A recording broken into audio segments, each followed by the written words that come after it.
Thank you, Governor, for joining me today to talk about the election results. Was there any result that surprised you? I was really very pleased with Colorado voters making strong, good decisions on different initiatives.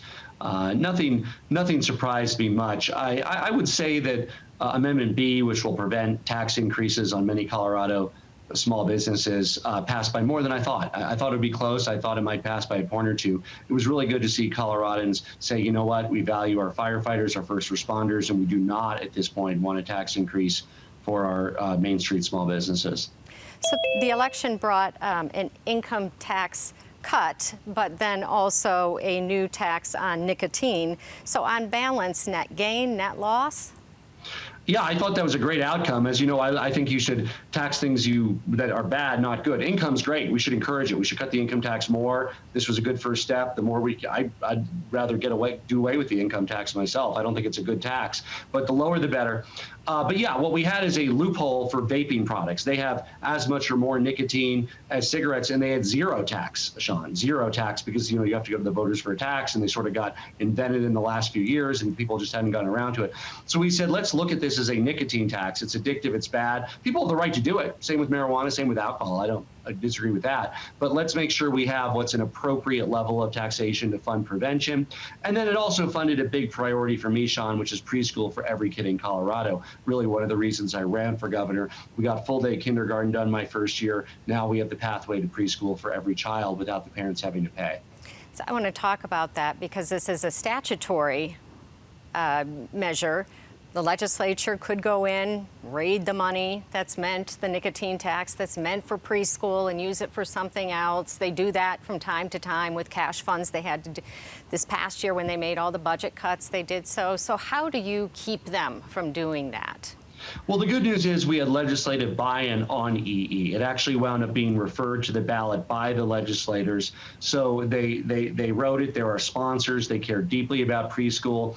The Preschool Coalition was a big part of passing it with historic numbers, Shaun, 68% voting for Prop EE, passing in conservative counties like El Paso, progressive counties like Boulder. Across the board, voters said we want free preschool. And of course, I will never agree to anything that doesn't honor the will of the voters.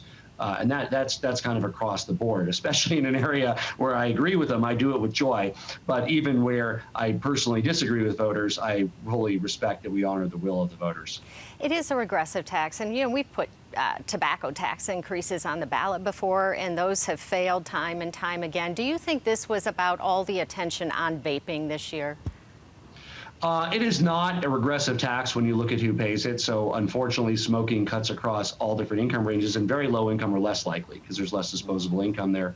And in fact, the biggest health benefit will be for lower income who are more price sensitive and therefore more likely to kick the habit and have more discretionary income for rent and for groceries and for other things. So I view it as very progressive, a good measure. Preschool itself is very progressive because look, my kids and your kids, Shaun, did you send yours to preschool? You probably did, right? I sent mine to preschool. We can afford it. Why should our kids have a head start and advantage over Colorado families that can't afford quality preschool? So let's just make sure every kid gets that strong start. That's what we're going to do. And the voters overwhelmingly, Democrat, Republican, Independent, agree. I want to talk to you about Amendment B you brought up. The vote on this Gallagher repeal it's not a permanent fix. It stops the bleeding. What is the permanent fix in your mind? And do you think voters saw this really as a greater good kind of measure? My tax might go down if I vote against this, but it's a greater good. Well, I think voters were smart. I mean, here's what voters said. I will vote for something that might stop. It depends where you are, as you know. It has a different effect everywhere. But no one's taxes go up. But it might say my home taxes might not go down, but I'm sparing all of our local businesses that are going through such a tough time from a tax increase on their property. And that's what's so important. I mean, our stores, our restaurants, our offices, it's a really tough time for them. Not that it's not a tough time for homeowners, it is, but you just look at the difference in what's been happening in commercial and residential real estate, right? Home prices have stayed strong. Commercial is just, there's vacancies everywhere. So I think averting the tax hike that would have happened for small businesses, that's really what I think was driving the voter excitement around that. And it won by far more than I thought it would. And I want to thank the legislature for working on that one as well. Lawmakers now need to go to voters if they want large fee increases. Do you think they should? And how big of an impact do you think this is going to have on the budget?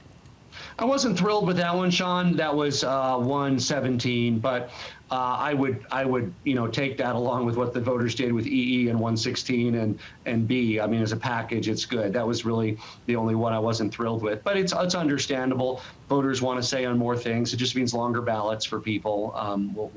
People want to vote on more things. It's fine with me. I like to be able to work with Democrats and Republicans in the legislature to get things done. But if people want to vote on more things, I mean, I don't have a philosophical objection to it. That's fine. So I think the other ballot measure I wanted to talk to you about was the gray wolves, because it looks like now we finally have an outcome on that, and it did pass. So it's going to be, the estimate is $800,000 the first 2 years to design this, and then another $800,000 a year to implement it. Where are you at on this? Because the budget is still going to be tight in these coming years. Well, it's a mandate and the will of the people. So we've already announced through Colorado Parks and Wildlife that the voters have had their say. They're going to reintroduce the wolf back to Colorado. We've introduced, not in my time as governor, but in previous governors, many other species. You might remember the Canada lynx, the black-footed ferret, very successfully. So far, and voters want the wolf back. Since 1940, the last wolf was killed in Colorado. Now, wolves have ventured our way and sort of, come through and that sort of thing. But in terms of packs that live here, that'll be a new feature that Colorado has for the first time in 80 years because of what the voters decided. I think the gray wolves, more than any other ballot measure, maybe Amendment B did this too, but it really exemplified the urban-rural divide in this country when you look at who voted for it and who voted against it. And we are becoming more urbanized in Colorado all the time. So how do you make sure that that rural voice still gets heard, still gets represented in the state legislature at the state capitol? Yeah, I mean, I think that's a fallacy. I mean, we're all Coloradans. It's a Colorado for all. Doesn't matter where you live. I mean, the Wolf Initiative would not have passed if it didn't have strong support, 30, 40% in Garfield County and Routt County, 26%, 30%. But if it didn't have support in those counties, if it got 10% or 5%, it would have gone down in flames. So it needed statewide support. It got statewide support. It won over enough votes in the Western Slope.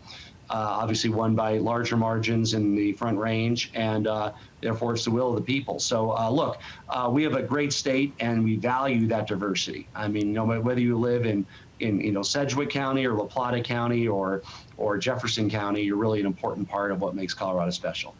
So 2 blue waves in a row here these last 2 elections. Is this state officially a Democrat state now, stronghold, or do you see this as something that's maybe temporary and Colorado could go back to being a swing state?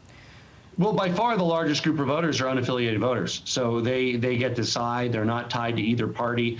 They pick the candidates. They rejected Donald Trump's authoritarianism and nationalism and extremism on policy and rhetoric and divisiveness. They voted overwhelmingly for Joe Biden. But you know what? I mean, they're very open to Republican and Democratic candidates based on what they say and what they do and what their ideas are. So we're continuing to grow the unaffiliated plurality in the state. It's now well over 40% and only continuing to grow. And they're willing to give both sides a fair shake and pick the best man or woman to represent them in office. What do you think can get done with an additional Democrat in the state Senate? Well, I mean, I think that first and foremost in our minds is the health crisis and the economic crisis that ensues. Along with that, continued progress on improving our public schools, making higher education more affordable, working together to solve our roads and infrastructure issues in our state to make ourselves more competitive and reduce commuting time and reduce the lost productivity in traffic. So a lot of great ideas, and hopefully Republicans and Democrats can work together in the next legislative session to make our state even more amazing. I know public option is a big priority of yours. Do you think you're going to be able to get that through this next legislative session? I'm strongly supportive of more choices in healthcare, and look forward to working with the legislature to do that. I think they talked about it last session, but then COVID sort of caught the legislative session short, and rightly so. That we had to focus on the immediate crisis. But I'm very hopeful that Coloradans who don't have any choice in healthcare or limited choice would be able to choose some kind of Colorado option or other private options to really make sure that there's better competition in the healthcare market to save people money on healthcare. Thank you so much for your time, Governor. Thank you.